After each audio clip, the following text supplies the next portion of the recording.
नहमदुहु व नुसल्ली व नुसल्लिमु अला रसूलिल करीम। अस्सलामु अलैकुम व रहमतुल्लाहि व बरकातुहू।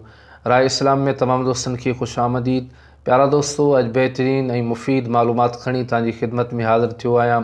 यकीनन अव्हांखे पसंदि ईंदी सही आहे त अॼु अजवा खजूर मां ज़हर ऐं जादू जो इलाज कीअं कजे उन जे मुतालिक़ अव्हांजी खिदमत में अर्ज़ु कंदुसि। बेहतरीन नुस्ख़ो आहे यकीनन, पर अव्हां सां गुज़ारिश आहे त जेकॾहिं अव्हां असांजो चैनल सब्सक्राइब नाहे कयो त असांजे चैनल खे सब्सक्राइब कयो ऐं गॾोगॾु घंटी जे निशान ते क्लिक कयो ताजो असांजी हर अचण वारी नई मालूमात तव्हां ताईं आसानी सां पहुची सघे। त प्यारा दोस्तों, अजवा खजूर जूं काफ़ी फ़ज़ीलतूं आहिनि, इन जे अंदरि शिफ़ा मौजूदु आहे। हज़रत अबू हुरैरा रज़ियल्लाहु ताला अन्हु खां रिवायत आहे त नबी करीम सल्लल्लाहु ताला अलैहि वसल्लम फरमायो त अजवा जन्नत में आहे ऐं इहा ज़हर जे लाइ शिफ़ा आहे।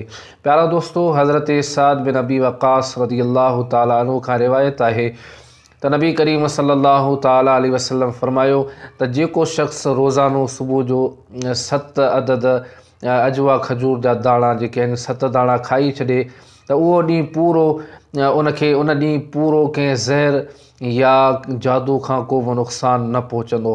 त प्यारा दोस्तों, इन जे अंदरि ज़हर जो बि इलाजु आहे, जादू जो बि इलाजु आहे।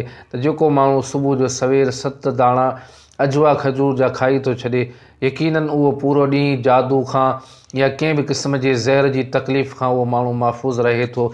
यकीनन बेहतरीन नुस्ख़ो आहे। असांखे अल्लाह पाक तमामु तकलीफ़ुनि खां, बीमारियुनि खां, परेशानियुनि खां महफ़ूज़ फ़रमाए। ही हुई अॼु जी मालूमात जेका मूं अव्हांजी खिदमत में अर्ज़ु कई। वरी नई मालूमात में अव्हांजी खिदमत में हाज़िर थींदुसि। तेसीं ताईं इजाज़त ॾींदा। अल्लाह हाफ़िज़।